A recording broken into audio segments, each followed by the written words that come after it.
Welcome to Dr. Fred Markets. This is not financial advice. Most people will never understand how crypto, AI, and global finance are reshaping the world. The rules are changing, and the ones who adapt early come out ahead. You're here. You're paying attention. That already makes a difference. Let's go. Retirement is being hijacked by Red Bull and your grocery cart. Stock futures are green. The Fed just told you rates stay high until at least 2026. And everyone shrugs because the S&P keeps grinding up on autopilot. But zoom in. The quiet killers of your future portfolio aren't crashes. They're consumer addictions that never recession. Signal 1. Energy drink stocks. Monster Beverage has compounded at roughly 25% plus annually for 2 decades and turned 10 carat into over $1 million. Celsius went from penny stock joke to a $20+ billion monster that cratered shorts and priced like a cult, not a beverage company. These aren't nice consumer brands. They're legalized leverage on the human need to stay awake in a burned-out economy. Signal 2. The grocery bill you complain about and still pay. Consumer staples ETFs, the boring stuff like Procter & Gamble, PepsiCo, and Walmart, underperform tech in hype years, but during every crisis, money runs there like rats to high ground. People cut vacations, not caffeine. They delay the car, not toothpaste. When rates stay high and credit gets tight, staples quietly flex pricing power while your innovation ETF bleeds out. Signal 3. The Fed's new religion of higher for longer. Today's FOMC line: don't expect real rate cuts until basically the next election cycle's hangover. Translation: money stays expensive, bubbly junk gets strangled, and only businesses with real cash flow and non-negotiable demand survive. Here's your cliff. Your portfolio is probably 70% story and 30% necessity, and the next 3 years will flip that math with zero warning. Put these together, and the pattern screams in your face. The safest drug dealers in the market sell caffeine and calories, not narratives.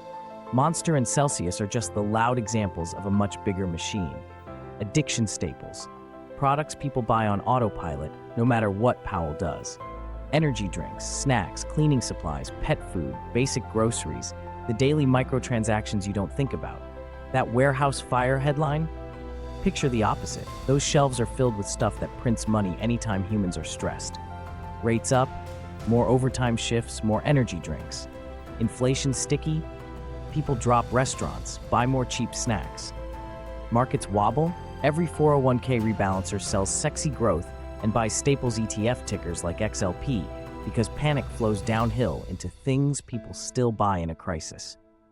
Here's the one thing no one tells you. Every time you scream about greedy corporations, at the checkout, your portfolio is usually on the wrong side. You're renting the pain, not owning the profit. The mechanism is brutal and simple. Companies lock in shelf space with retailers. Does what you just heard make you want to learn more, to dig deeper, to ask better questions? That curiosity is exactly what separates people who understand finance from those who don't. Most people stop at the surface. You're going further. Let's continue. They edge prices higher in 25-cent nudges. Volume barely drops because habits run the show. Margins widen while your cash gets torched by inflation. Meanwhile, Reddit is busy trying to time Nvidia and meme coins off zero-day options like it's a casino. Wrong fight. The real house edge lives where people have no behavioral choice. No one goes through caffeine withdrawal to fight 30 cents on a can. That's why these businesses stay alive through wars, pandemics, rate hikes, and whatever circus Congress is running this week. So what does this mean for you right now, with the Fed locking in pain until at least 2026? You stop pretending you're smarter than human biology. You start tracking where your own autopilot money goes, then reverse engineer that into your watch list. 3 simple moves, no guru nonsense. 1. Track your addictions for 30 days. Open your banking app. List every repeat purchase you make without thinking. Coffee, energy drinks, snacks, cleaning products, pet food, toiletries. Then match each to its parent company or ETF exposure.